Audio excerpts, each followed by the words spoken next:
Turn back if you value your life. You can't behead the headless. Our swords and pikes did nothing. For you adventurous folk out there who did not heed this cryptic warning in Sekiro, Shadows Die Twice, you may have found yourself in for quite the surprise. The notorious and enigmatic mini-boss known as the Headless makes his home nearby, and the first time you clash swords with him may leave you feeling dejected and possibly outright confused. For those of you eager to test your mettle against this mini-boss, we've got all the tips you need in this handy guide. In no particular order, the first headless for this guide is in the Escena Outskirts, and he has two optional routes towards him. The Escena Outskirts Stairway Sculptor's Idol will take you down one of these paths, past the Chained Ogre, and into the pit area. You will want to take a right, where you'll notice the cryptic sign from earlier pinned to a wall. Grapple ahead onto a few tree branches overlooking the cliff, and you'll see an area with markings indicating that there is a ledge you can hold onto. Jump down from your branch and land on the ledge and shimmy your way over to solid ground. You'll eventually find a tunnel that you need to crouch through, and the tunnel will grow suspiciously dark, where a lone light can be seen that upon closer inspection is the blade of the Headless.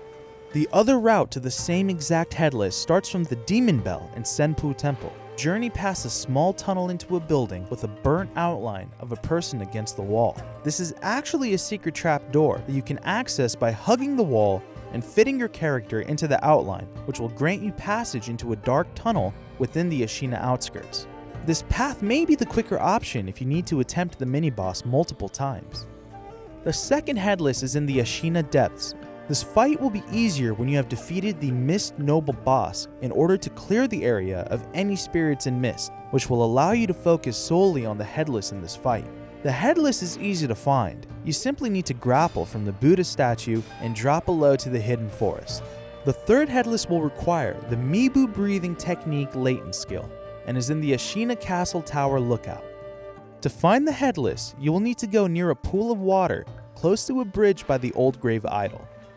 Diving underwater will lead you to the Headless, and thankfully, this is one of the easier ones to kill, considering he only has one health bar. The fourth Headless can be found in the Sunken Valley. From the Undershrine Valley Sculptor's Idol, you will want to grapple across a chasm that you will see, and continue through some platforming before needing to hug a wall that gradually makes your way across the corresponding ledge. You'll encounter enemies across the way, so be sure to dispatch those who can shoot any projectiles at you, and run past those you would rather avoid. It should be noted that to fight this particular Headless, you will also need the Mibu breathing technique latent skill. The last Headless is in the Fountainhead Palace. Within the big pool of water past the Flowerhead Idol, there are actually two of these bad boys underwater, which may make the fight all the more challenging.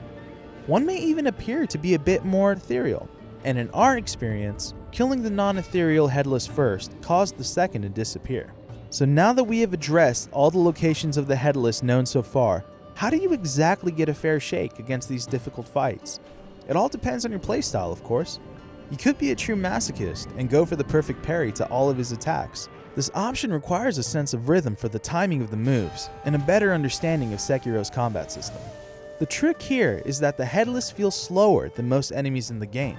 Being trapped in any fog can disorient you, and make it harder to run around and get a proper sense of the arena space. So it may be in your best interest to utilize the Divine Confetti, a finite item that will greatly stack the posture of the enemy and allow you to attack enemies that are more akin to apparitions. Multiple hits will dispel whatever effect these enemies do, which in the Headless case is the slowing mist, but the limited nature of the item means it is best utilized on the Headless enemies that you find to be more challenging. There are other items that help reduce the terror debuff that the Headless will cause anytime that he damages you. One is the Mottled Purple Gourd, which is sold by a merchant at the Mibu village. Fearlessness powder and Pacifying agents are two other items that can also be used for similar effects. The Fearlessness powder can be an item drop from enemies, while Pacifying agents can be bought from Fujioka, the info broker in Escena Castle. Let us know in the comments how you managed to emerge victorious surviving the Headless, and to all of you shinobis, good luck.